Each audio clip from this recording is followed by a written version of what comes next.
So the big question is this: how do small business owners like us grow our leadership, develop our teams, and scale our business in a way that allows us to get our products and services out to the world, yet still remain profitable? That is the question, and this podcast will give you the answers. I'm Bradley Hamner, and this is the Club Capital Leadership Podcast. Hey, before we get into today's episode, did you know that Club Capital is the largest accounting and advisory firm for insurance agency owners in the country, providing monthly accounting, CFO services, and tax preparation? Check them out at club.capital. Ambition is the first step towards success. It's time to level up your agency. And Coach P Consulting will help you do just that by using the same strategies he used to sell over 700 life insurance policies in 2021 alone. Now, this is not your regular one and done type coaching. You'll get personalized coaching 2 days a week, every week of the month, and you'll get a live look behind the scenes of his team training and an office that's performing at the highest level. There's a reason Coach P Consulting is the fastest growing coaching company for insurance agency owners in the country. Coach P will train your team alongside his own and show you the exact steps they're taking to achieve Chairman Circle, exotic travel, and multi-line presence club, and be one of the few agents to be selected to have a third office. So whether your goal is to be at the top of your local market or amongst the best in the country, this training will give you the strategies and the tactics to get there. For just $250 a month, you'll get high-level coaching each week from someone who is already getting it done at that level, and his strategies work, and it's time to put them to work for you. Sign up at coachpconsulting.com and get your first full month for free when you mention the Club Capital Leadership Podcast. Are you an agency owner looking to grow your revenue, increase your bottom line, and better manage your taxes? Club Capital is here to help. Club Capital is the largest accounting and advisory firm for insurance agents in the country, providing monthly accounting, tax strategy, and CFO services. Way more than bookkeeping and your everyday run-of-the-mill tax prep, Club Capital is focused on providing financial and tax advisory services that help you plan and forecast your agency's performance. Their financial dashboards and agency forecasting tools help you better understand your agency's historical performance, create and measure future targets, and see how your agency compares to your peers around the country. Imagine what it would be like to understand the impact to your bottom line when deciding to hire a new employee, or forecast the impact rate changes or commission rates will have on your business. With over $200 million in tracked annual revenue and $140 million in tracked annual expenses, Club Capital has the data and the team to help you make better informed decisions for your agency. They will help you turn that back office stress into the backbone of your agency's success by giving you the tools to take your agency and your leadership to the next level. Visit club.capital today to book a solution overview with one of our business consultants. Club Capital, way more than a CPA firm.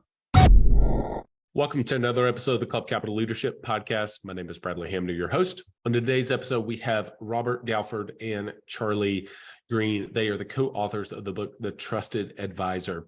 You know, I am always trying to cultivate different guests to come at this whole thing of business, really. I mean, it's the leadership podcast, but it almost could just be the small business and entrepreneurship podcast. And I want to try to find different ways to serve all of you, whether it's something we're talking about regarding marketing, or whether it's regarding sales, whether it's team development. I mean, there's so many different layers to growing and developing yourself, and growing and developing, and let alone scaling a business. And so I came across this book and I was like, oh, this would be a great book. Started reading the reviews, great reviews, and picked it up myself. And I thought, we've got to get them on the podcast. We spent a lot of time in this episode, especially at the very beginning, coming to terms, or the definition around trust and trustworthiness.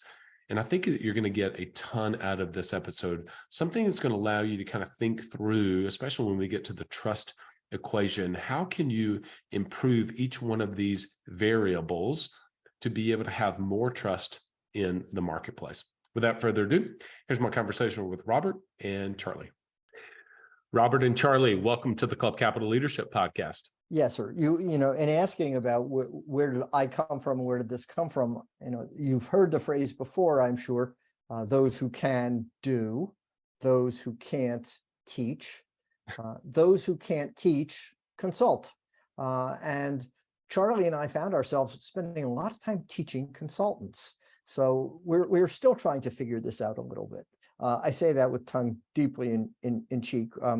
In fact, we both come from somewhat similar backgrounds, liberal arts undergrad educations, found ourselves together in an MBA program at a small school in New England called Harvard Business School, kind of glommed onto each other and with, I think, respect and similar kinds of approaches to life, and then found ourselves, and I found myself having spent time before and around that in strategy consulting, investment management, and the practice of law, that my life was really circulating very much around professional services. And so these concepts of what really distinguishes better players or better participants in various professions rose to the fore. And we began, because we're working together, I think we had some very similar ideas about what really differentiated those who were particularly higher performers than their peers and competitors. So Charlie, over to you to really kind of embellish that a little bit. Well, Rob just gave the Aristotelian final cause basis of it. I'll give you the proximate cause. What literally happened to trigger it was Rob and I were jointly subcontracted to another firm doing some work for Deloitte and Touche at an offsite. And the head of that program called us up. We were up there the evening before, and he said, gee, one of the faculty members missed their flight. Can you guys throw together something tomorrow on the idea of a trusted advisor? And we said, sure, we're good consultants. We'll do a 2x2 matrix or something. Don't worry, it'll be fine. And it was fine. So he said, gee, that was good. Can you make it 2 hours next time? And it went to 2 hours, and then 3, and then 4. And after a while, Rob and I said, gee, maybe there's a book here. And we started noodling around and didn't have much luck with publishers or agents, but we ran into another guy, our third author, David Meister, who had already written several books. And David said, if you guys are interested and if you're willing to make me lead author, I will solve your publishing problem. So we thought for a nanosecond, said, welcome, lead author. He picked up the phone, called up Simon & Schuster, and we had our book deal. And the rest is history. Wow. What year was that? That was about 1998, Rob. That was 1998. 99. Yeah, 1998, 1999. We had spent those first 3 years actually teaching partners at Deloitte in 96, 97, 98. So it took us really 1999 to craft it. And that's when we'd run into David and just professionally. And that's when this all happened. And then the book first came out right at the turn of the century. Right, and 20th anniversary edition got published, 20 years later, a couple of years ago.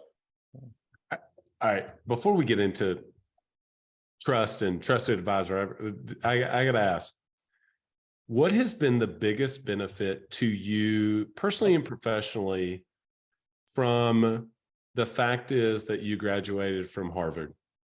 That's a good question. I had a Harvard professor who was pretty caustic, who was pretty snarky. And he said, that Harvard affiliation is a non-depreciating asset. Now, that may be an exaggeration, but I certainly think that there is an element of that. Let's be honest about it. 100%. That's just, it is a fact. It's a fact of life that it is a, it's a, I guess, a credential, a club mark or something like that you get. More than that, I think what it does do, and this is true for, I think, most really great MBA programs, they give you a way of thinking about stuff. They give you an approach. They help you synthesize because they've had so much practice at it. Remember, we got there, 90 years after these folks were doing this, to really say, okay, what really is fundamentally important as a leader of a business, of a profession, of a corporation. So I think we learned how to distill things to their essential at a fairly intense pace because, 2 years at business school, you're going to get 1,000 cases thrown at you, literally 1,000 cases, 3 a day, every day, for 2 years. By then, you should be pretty good at pattern recognition. And I think that's really what helped us a great deal. What are the pattern recognitions, not just on the regular basis, but for people to stand out, for people who are extraordinary at building trust and building organizations. That's good. Yeah. John? No, nothing to add to that. That's good. I think it does. It carries a weight. It does. I mean, it gets me to ask the question, right? It's like, wow, that's amazing. I mean, what I'm sure the rooms and the tables that allows you to get in, right? The calls, it gets you in the door and a lot of things that otherwise no offense to other universities, I'm not going to name those, but I mean, it's just like it carries a certain weight to it, and a credibility factor to it. Okay. Although, Bradley, one final point on that one, I think it may get you in the door, doesn't keep you in the room. That's fair right. enough. Yeah. Fair enough. Okay. So one thing, I didn't want to mention this before we hit record, because I wanted to talk about on the recording. I really love that you all take the time to define certain words. And like, what do we mean by that? Specifically around trust, and even what does trustworthiness, trusted, et cetera. Yeah. So, and the reason I like that is because oftentimes, and I was this way before myself, that I would just use words very loosely. I could say blueprint or roadmap or playbook or process or, procedure and checklist. And it was all just interchangeable. Like it was, system, something, versus Right. now I try to know this is what this means. And this is what this means. So, Charlie, why don't you start with, tell us, what is your definition and why should we come to a clear definition of what trust is? Yeah, well, the reason to want a clear definition, you articulated very well. It's trust is one of those words. It's soft, muppy, fluffy, cloud sculpting, vague type of stuff. And even researchers who spend a lot of time on this, they'll tell you, oh, trust is up, trust is down, which is all true and statistical, but it doesn't help you very much until you get precise. So we've come up with a very simple common sense base. Rob and I both have a deep belief in common sense and common language. And I suggest everybody listening to this already knows the answer to what I'm about to say. We know it, we just forget to use it. So real simple distinction, trust is a noun. It's a state of existence, a relationship between two parties, and it's made up of interactions between two players, a trustor and a trustee. A trustor is the person who takes a risk to trust the other person. A trustee is the person who then proves themselves either to be trustworthy or not. And when a sufficiently risk-taking trustor meets a sufficiently trustworthy trustee, voila, the level of trust between them goes up. So if you want to examine practically, instead of just going on about the levels of trust, say, well, where's the problem? Is it a problem with the trustor not being sufficiently risk-taking, or is it a problem with the trustee not being sufficiently trustworthy? You can look, for example, at over the last 10 years, I'd say, for example, Wells Fargo has had a trustworthiness problem. I don't think they disagree with that. They've messed up publicly, and that's what you call lack of trustworthiness. They messed up.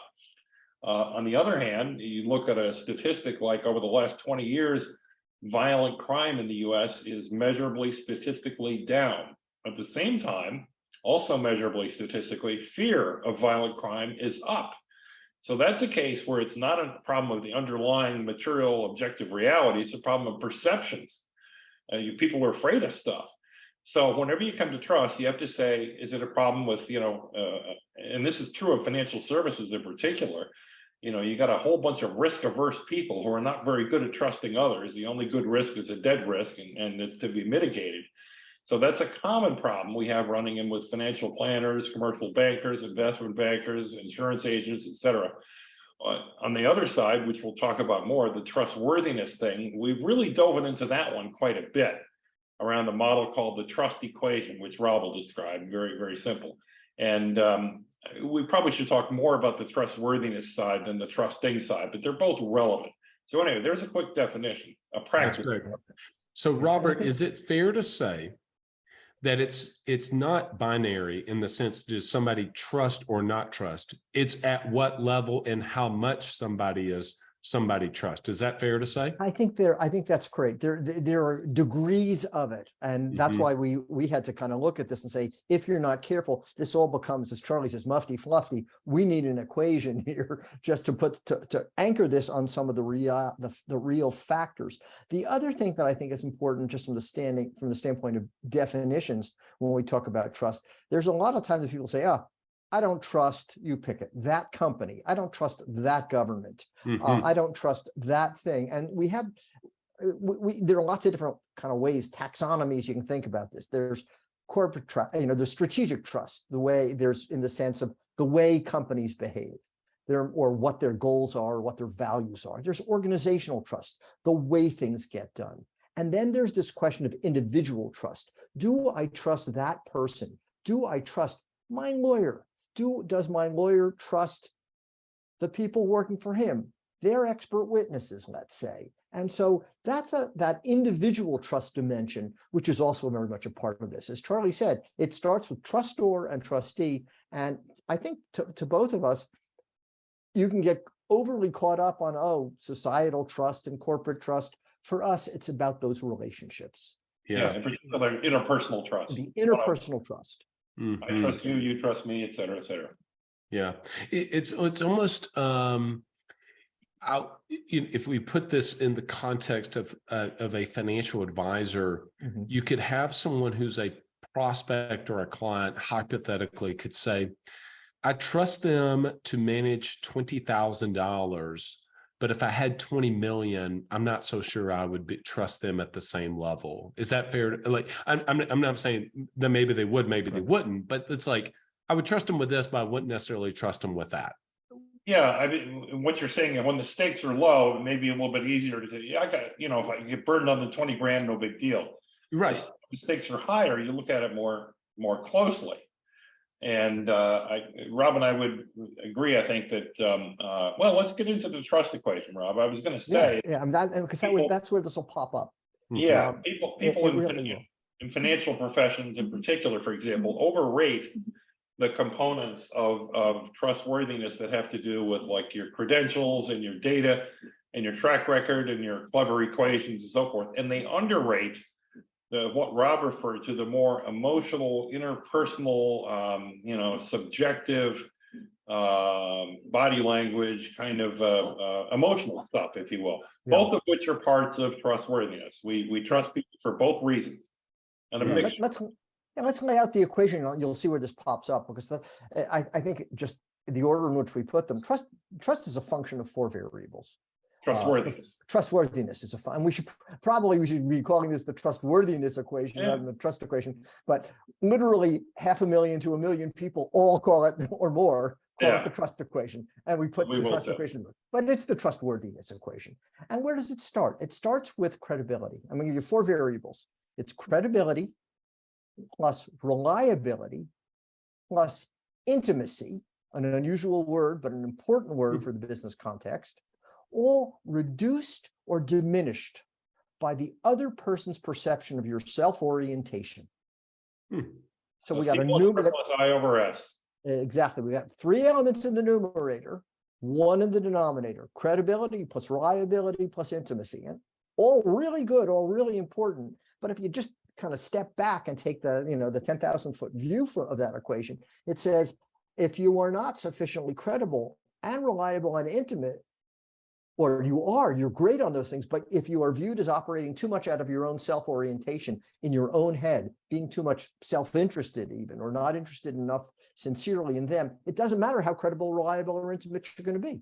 You can be. Oh, okay. So, this is great. So I have to, I want to pop in here. So basically what we're saying is, and I did not go to Harvard, okay, and I did get my degree in finance. But if we divide it by 0, if that denominator is 0, it is 0, right? Right. Yeah. Although realistically, we'd never go all the way to 0. So no, right. And that, very frankly, is why we put that equation this way, just what you've hit on, which is you can't have 0 in the denominator. You need some level of self-orientation. Let's think about this for a minute. Who are the people what do we call people with 0 self-interest or self-orientation? We call them martyrs. We call them saints. We call them doormats sometimes. So you need at least some amount of self-awareness. Sure. And your interests may be parallel, but it's not going to be, you can never have 0 self-interest. That makes sense. Sure. Yeah. I've got a business to run. Right, exactly. You got things that may or whatever. I've got a reputation to protect, even. So there are times when I can't be 0 self-interest. And let's be clear, this plays out but not just in issues of whether I'm selfish and worried about my own business, but also simply paying attention. Am I looking at you in the eye, or am I off in my head thinking about what I'm going to answer to your next question? Am I really paying attention and asking questions genuinely? That translates into low self-orientation. That translates into higher levels of trustworthiness. So it works at a very personal level. Yeah, and so the important thing is really to look at this equation and say, okay, in some ways it's like anything else. Numerators do good behavior, have good behaviors, and have those outweigh the more negative behaviors in the denominator, because the denominator brings everything down. So would credibility be things like, and again, I'm just coming back to this because this is what I told you before, and it's just real time. Like, where you went to school, you went to Harvard. Okay, that raises the credibility. Let's just be Let's real. do the three C's. Let's go through those quickly. Credibility, basically, are you smart? Are you good at what you do? Yeah, I actually sure. say actually. Go ahead. Expertise. I actually think, yeah, Go ahead, Rob. I go with what I call the three C's that really mark what makes you credible. Yep. And the first is competence, or the perception of competence. Mm-hmm. Something, and what may grant you that, some of it's the initials after your name or the certifications. What do we call the person who finishes last in their medical school class? Doctor. Exactly. So the perception of competence often comes from credential. Sure. It often comes from experience. Oh, you went there. You used to work for that company. You are, people who I know, who I think are credible, and they've endorsed you. So in some ways, that's what the first C is competence. The second of them is confidence in oneself, because you can have a lot of people who have great competence, but they don't have a lot of confidence, and therefore they don't come across as credible. Mm. And the third dimension, the third C, is communication. So it's what you know and what your expertise is and what you're good at. That's the competence, plus the ability to bring that forward and actually doing it in the what you say and how you come across. So okay, that's credibility. That makes a lot of sense. So I can think around competence. Where did I go to school? How many years have I done this? Yep. Do I have initials or certifications behind my name? Part of that I have a license of some sort that says that I have passed X number. Okay, like that makes sense. Okay. Right. Confidence, like just basically how I'm maybe carrying myself about whether or not I can do this. And maybe even confidence has come from, I've done this so many other times. Right. So it's like, to your doctor example, I've got a neurosurgeon, somebody has done their 1,000th brain surgery, developed some level of confidence, okay, and competence of saying, yeah, I've experienced this before. Right. I do have to ask, how does communication then differ from the second part of the equation, which is reliability? Good question. Charlie, you want to handle the difference between that C and R? Go ahead. Yeah, and let's accelerate a little so we get all four covered. I know you got limited time here. The reliability component really is track record, dependable. I've done it before. I meet my promises. I do what I told you I would do. I do it on time. It's the easiest one to do. Just make a lot of promises and keep them. Increases your perception of reliability. One of the big insurers has as their slogan, promises made, promises kept. Yeah. Right? Yeah. Okay. There you go. And by the way, those first two, the credible and the reliable, both those components are subject to very familiar business manipulations. We can collect data on them, track records. You can get all kinds of statistics and keep track of them. And the phrase, if you can't measure it, you can't manage it. Neither of us believe in that. There's lots of ways you can manage without measuring, but that's a very common belief and very commonly practiced. So most people in the professional services, and I think especially in financial, put a lot of weight on the C and the R components, the credible and the reliable. After all, that's what we spend most of our time doing, is staying up to speed on all the stuff. You can't be brain dead and be a financial planner or insurance agent. You got to have a certain amount of intelligence. And we're used to conveying that and purveying it. Unfortunately, that's not where most of the action is. It's in the other two factors, which I'll do the third one in the numerator, the intimacy thing. People have a hard time with that word. All we mean by it is kind of emotional safety. Do I feel safe sharing this information with this person? Is this the kind of person, maybe would I want to have a beer with, but more importantly, am I going to open up and actually share with them? If a financial planner asks me, if they've got a CFP, that's good. If they understand risk management, that's good. If they got a lot of clients, that's good. But if a financial planner asks me, what do you do with your money? What's important to you? What's with your family? That's a question that gets more into that interpersonal thing. And an advisor who asks that question is demonstrating, we can talk about this. In fact, this is important to you. And if they convey that sense of, ease, intimacy, safety, security to the client opens up.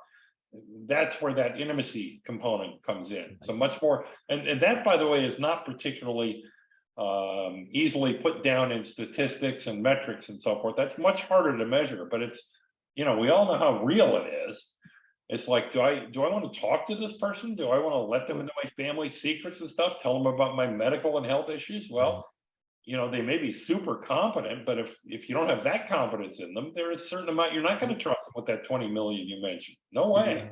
And here, what Charlie talks about there, I think there's an important distinction to be made here. What we are talking about and the difference in intimacy is we are talking about it's going to get personal. Yeah. But it doesn't necessarily have to be private. Right. Private is private. And the trustor makes a decision very consciously what they are comfortable revealing about themselves. So where we start with on intimacy is it's personal first, of and for and about the person, their wishes, their aspirations, their goals. And if they want to add that background that many people would find private, the reason this is a goal is because I had a lousy second marriage, or I didn't do right by my kids in that marriage, or something like that. That's for them to say. So there's an important element here in being able to get to the personal, make people feel comfortable, not try to sucker them into anything, not try to fool them into it, but make them feel sufficiently and honestly at ease that they will tell you a lot more. And by doing that, it changes the conversation away from the statistical. All the credibility, reliability stuff, tables, all those kinds of things, why one financial advisor's results are better than the other, all that sort of stuff, easily differentiable. But I want to quote a line from the great Charlie Green, from who I learned, until they know that you care, they don't care what you know. That's so good. And of course, that didn't originate with me. It's very true. Yeah. And there's a sequencing in that statement that Rob just quoted there. Until they know that you care, they don't care what you know. First, they have to feel that you care. Then they will listen to what you know. Now, let's be clear, as you pointed out earlier, the credentials will get you in the door. It'll get you a meeting. All the letters after your name, the school you went to, et cetera, that's sufficient for people to say, yeah, we want to talk to that person. That's cool. But they don't open up and do the stuff that Rob just talked about until they get that sense from you that, oh, this person may actually sort of give a damn. It seems like they're actually paying attention. Maybe they really kind of care. Maybe they will talk to them a little more. What a concept. Do you mind if I then ask a question around that? Sure. Then if that holds true, why would the formula not start with intimacy in the numerator? Good question, because it's not alphabetical. Because I think if you want to actually, in some ways, you need the credibility. In some ways, it's a license. It's jacks for openers. Oh, but it doesn't and that's fundamentally it. It's one is you show up for the first, take the sequence that all your insurance folks know.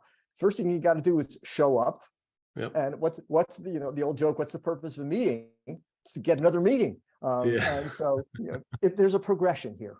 That makes sense. Imagine walking in, if you would, to a client or a prospect and say, "Hi, my name is Rob.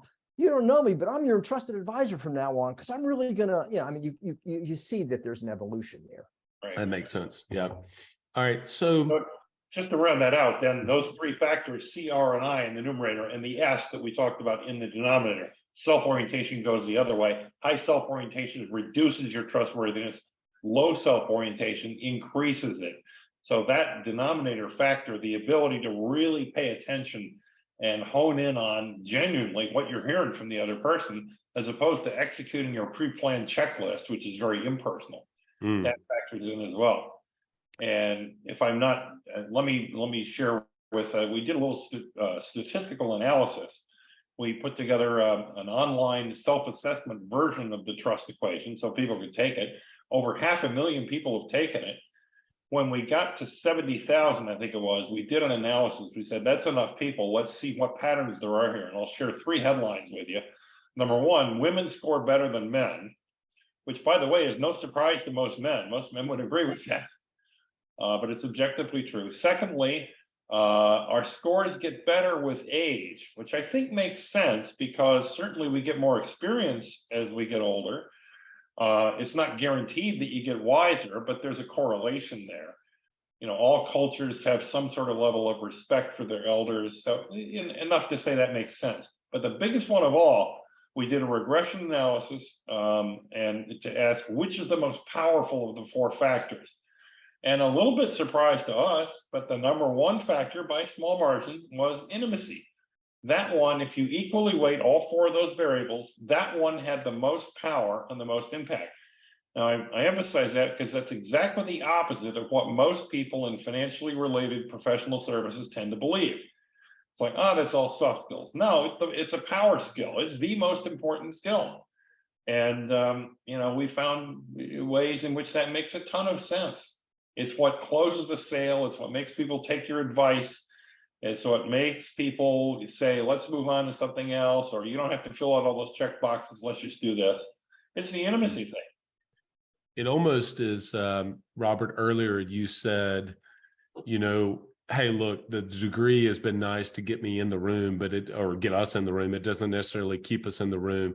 It almost feels like what you're saying is the credibility, the reliability, doing what you say you're going to do, those sort of things get you a seat at the table. That doesn't necessarily mean that you're going to be able to, in the context of what we're talking about, make the sale, keep the customer, deliver on the promise, all of that sort of thing. You got it. You nailed it. That's exactly right. Because, you know, one of the little games you could play is if you were walking down the streets in Atlanta or in the financial district of some, you know, medium to large city, and you say, you know, I need a good antitrust lawyer. Let's just for the moment. Business cards would descend upon you, and everybody would have a recommendation. But fundamentally, what's the differentiator?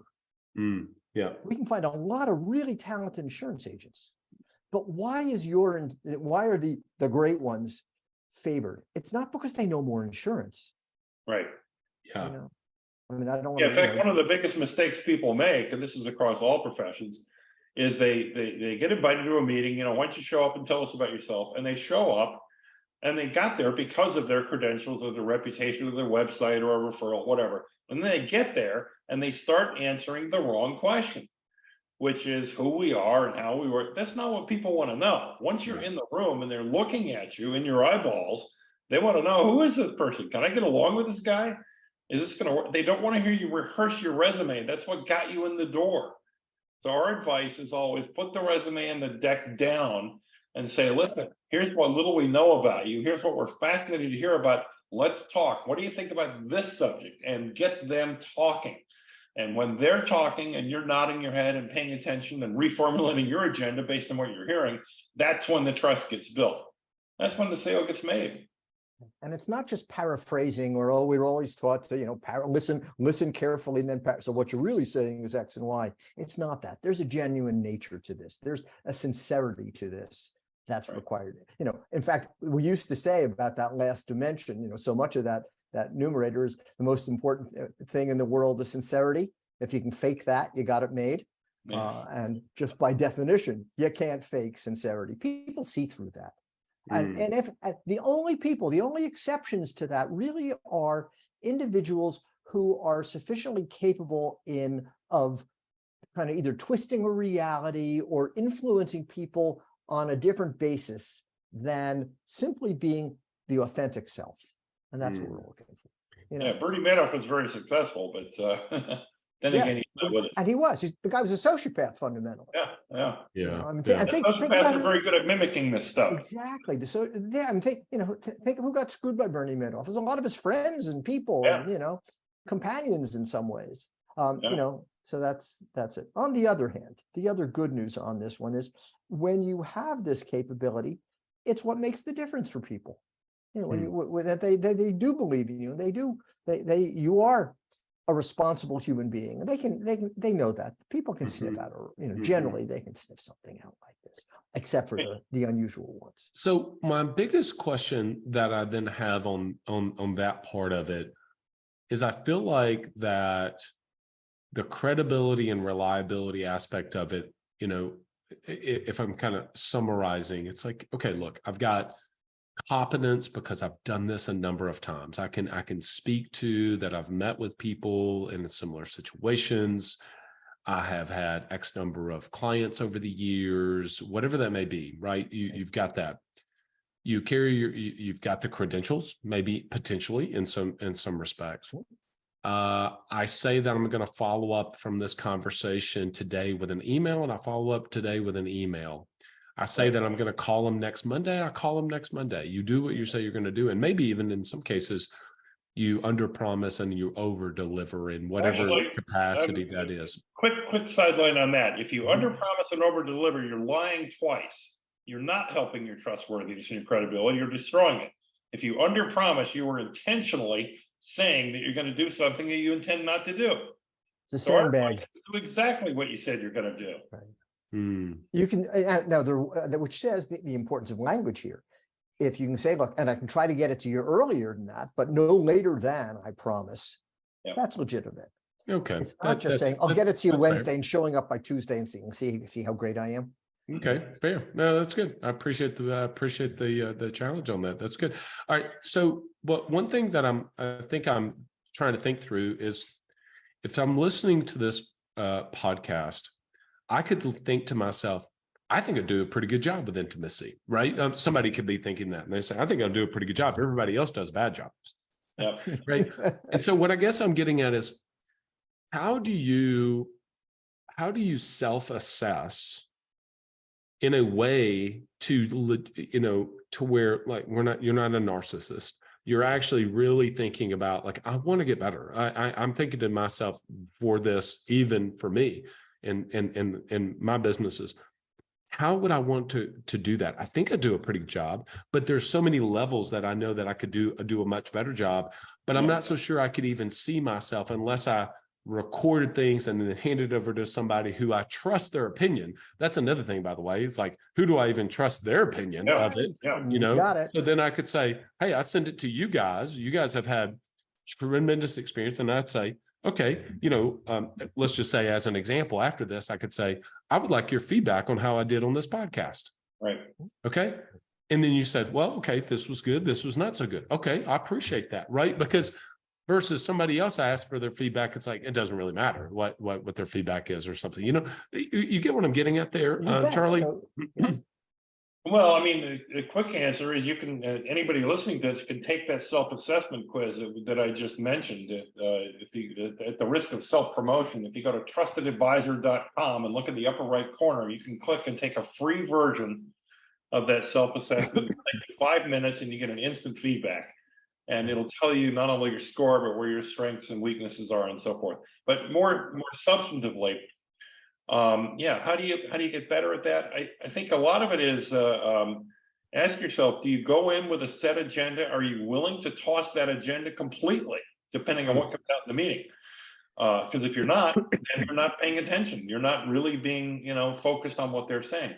Another one is, are you ever willing in principle to recommend a competitor? Because if you're not, you're implicitly saying, I'm better than everybody at everything, which is a complete lie on the face of it. Nobody believes that. Don't say that. Another one is long-term versus short-term. Transactionalism is the death of trust. If you find yourself screening out all kinds of clients, and who cares what happens with them, because you want to get this deal, you shouldn't get this deal because you're just a transactor. People focus on, if you're willing to give advice, even at the cost of losing a job, that's impressive to people. They say, wow, you could have pushed on that, but you didn't. Guess who I'm going to come back to when I really need what it is that you do? So there's a couple. Rob, you can add to that, I'm sure. Yeah, the only thing I would add, I mean, Charlie's description is stellar, really. The only other thing I can suggest sometimes, on a very personal basis, get yourself a truth teller. Make sure that you know somebody who said, that probably wasn't your best performance. Yeah. And you will be able to hear what they are saying. You know, I do not recommend doing this with spouses and significant others. Yeah. They got a long list already, perhaps, but somebody who's a truth teller for you and say, look, how could I, and it's even how you make the question, because they don't want to, they may like you and care about you and don't want to hurt your feelings, but how do I make this better is a different question than how did I do? Yeah. And so if you deal more in the relative than the absolute, you have a better shot of getting some really unvarnished feedback. Because, you know, it's like, how many times have you been to a restaurant and, you know, the burger was a little overcooked and it was a little, and the cold, you know, the cold drink wasn't quite cold enough or whatever it is. And the server comes by at the end of the meal and says, how was everything? How often do you really let them know? More often than not, it's, it was fine, you know, or something. You don't go into this long explanation. What you're looking for is the truth teller here to say, you know, not just in that example, but and say, hey, look, when you present, you stepped on my words. You didn't listen enough, or you went for the close before you had it fully opened, or try doing this instead of that. And so you're asking really people for constructive feedback. How do I make this better? That's good. That really lands with me, relative as opposed to absolute. I think that makes sense. And even just asking a better question, how did I do? Right. And so I was thinking to myself, is somebody's listening to this, they could say, okay, if I'm in a sales appointment, or I'm in an appointment with a customer that I'm trying to land, either compliantly record it, or have someone in the room who you trust their opinion, and then asking the question, how could I have made that better? Because I think the tendency is to judge how we did based on whether or not we got the customer or not. Right. So you could say, well, I got the customer, so I did good enough. Well, maybe not so much. There's still opportunity for you to be able to get better in that particular case. Yeah. You know, it's funny. I spent 2 days in Nashville with the Forrester folks, and you know, a lot of people talk about this net promoter score stuff, which is really a way. You know, it's not just you did a good job. You got to be up there, and if there's not reference in your industry in particular, if there's not referenceability, you got a problem. Yeah. If you're getting a lot of 6s and 7s, that's not going to move the needle. Yeah. You know, it's the 9s and 10s. It's, you know, it's raving fans, so to speak. To say, hey, this is your guy. You know? Yeah, that's great. Guys, this has been fantastic. I have learned so much. I know, Charlie, you teased it just a minute ago, but Robert, if people want to connect with both of you, how would they go about doing that? And then where would you guys point them to as far as your website information, et cetera, if they want to take the assessment and get in touch with you? Charlie, you got Charlie is trustedadvisor.com and easily findable there. I have something called centerforleading.com, but you know, we're both so easily Googleable and contactable. You know, LinkedIn, you know, that's true. Ring me up. You know, there are no secrets in this world. We're easy to find. Yeah, that's very true. Well, I really have enjoyed the conversation, and I enjoyed reading your book. Make sure that we put in a link for people to be able to purchase your book, The Trusted Advisor. That's great. That's great. Thank you. All right, guys. Appreciate you. Hope to have you back on in the future. Thank you. Anytime. You bet. You take care of yourself. See ya. Okay. Enjoyed that conversation with both of those gentlemen. You know, I always try to take away 1, 2, or 3 things. Certainly, we spent a lot of time around the trust equation, or trustworthiness equation. And I do like to try to pull things into some sort of formula, whether it's a framework, concept, et cetera. I don't know, it feels like I can kind of get my hands around it, versus if those things were just kind of we talked about, but we're not necessarily in a formula. So I think for me personally, it's made me think through, okay, the credibility factors. So what are the specific things we can do? Because it's part of the equation. What are the specific things we can do to be able to show credibility? Some of it comes through just period of time. The competence, you know, do you have your MBA as an example? What other CHFC, CLU, whatever other things that you may have, that shows some competence. I think also confidence in communication. How well are you able to communicate? And I do think that communication is a skill. And if it's a skill, it can be learned, it can be cultivated, it can be developed. I think around the reliability, there is just do what you say that you're going to do. And I thought Charlie did a really nice job of kind of sharing around, hey, if you under promise and over deliver, you're lying twice. I'd never heard that before. And that really landed with me personally. And then I would think the last one is around intimacy. And we spent quite a long time there just talking through what are the things that you can actually do to be able to develop the intimacy in the conversations. And even though we were kind of fixated on the business or the advisor to a prospect, to a client, to a customer, I do think it almost in a way applies a little bit to your team. Like if you're recruiting a team member as well to come on board. And it's actually one thing I wish I'd asked those guys is like this equation could actually apply over to people who are deciding to come and work for you in your organization. So yeah, I really enjoyed that conversation with those guys. Go to trustedadvisor.com. You can search and connect with them on LinkedIn, and be sure to take their assessment and get an idea of where you are, what your score is, and so that you can begin to improve. All right, everyone. Till next episode, lead well. Whenever I think around trust, it really does, and trust equation, it really does remind me of our podcast partners and sponsors, Coach P Consulting, Autopilot Recruiting, and Club Capital. They have the credibility, they've got the competency of knowing what to do and how they can best serve you. If you want somebody that's got the credibility, the reliability, and the intimacy that's going to get to know you and your business to help you to bring on A players, reach out to Autopilot Recruiting. And now they have a concierge onboarding service to help you whenever you finally have made that offer. And now how do I get them on board, and how do I make that a seamless experience for my new team member? Go to autopilotrecruiting.com. I think intuitively, we all know that we want to grow and develop not only ourselves, but our team members. And so what's the plan to do that? Training and investment for me has been one of the best investments that I've ever made in anything. And putting the money into my team and developing my team is another way to do that. Go to coachpconsulting.com. Look, David has had tremendous experience. And there's not oftentimes, like if you think about Jeff Bezos or Elon, now I guess I'm not comparing David to those guys, but you want to be able to see what they're doing in real time, not just, hey, you should do this, but like, what are they actually doing to have success? They give you a behind the scenes look twice a week, every single week. And then they have an agency only call so you can be around just your peers. If you want to develop your team members, but also you want to develop yourself, this is the perfect place in the mastermind, the group, the curated to help you do just that. Go to coachpconsulting.com.